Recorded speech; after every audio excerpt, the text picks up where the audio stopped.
They say if you stay in room 733, you'll hear her counting. When she reaches 0, you become the next number.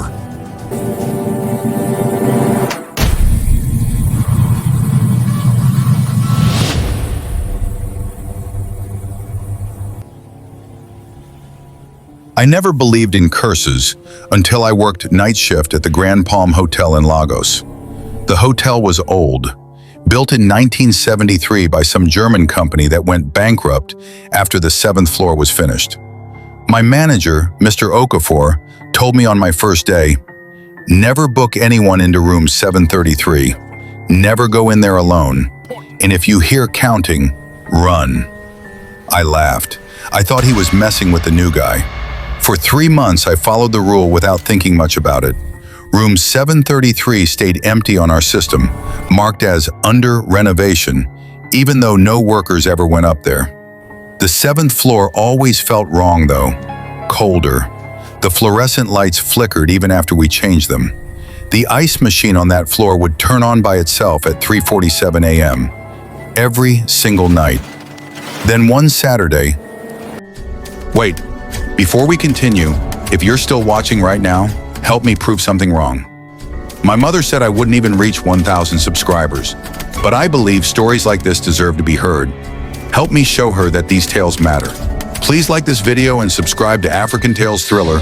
Let's keep breathing life into stories that were never meant to stay silent. Now let's continue. Then one Saturday we got overbooked. A whole wedding party showed up, and we had 50 guests with nowhere to sleep. Mr. Okafor had gone home.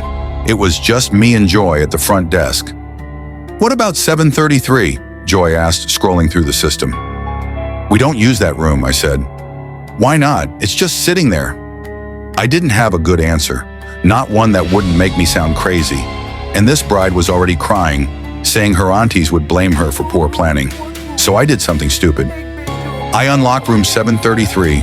The groom's brother, Chidi, took the key. Nice guy, gave me a big tip. He was drunk and happy, talking about how his brother finally found a good woman. I watched him get in the elevator. The doors closed. I told myself everything would be fine. At 3:47 a.m., the front desk phone rang. "Front desk, how can I help you?" Heavy breathing, then a woman's voice, soft and sad. 732. "I'm sorry, who is this?" 732. The line went dead. I checked the caller ID. Room 733. My hands started shaking. I called the room back. It rang 15 times. No answer. I told myself Chidi was just drunk, playing a prank, but I couldn't shake the feeling in my stomach. At 4:15 a.m., a guest from the 6th floor came down. She was pale, wrapped in her bathrobe. "Someone is crying upstairs," she said. "It sounds like a woman. It won't stop." I had to go check.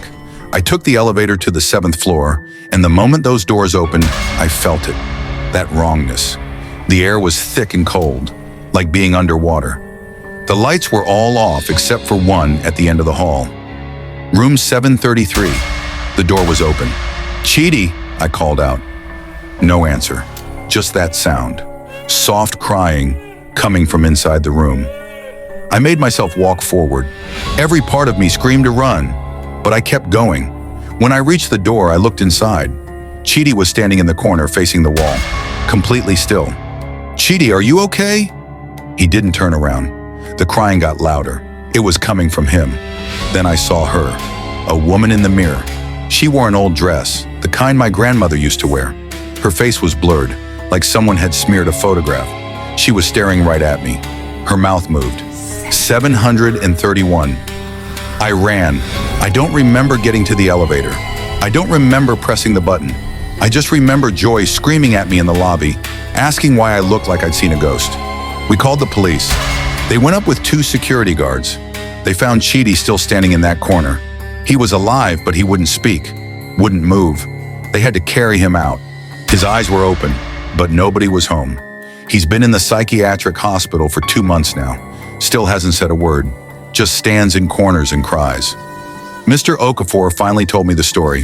In 1974, a woman checked into room 733 alone. Her husband had left her for a younger woman. She had no children, no family.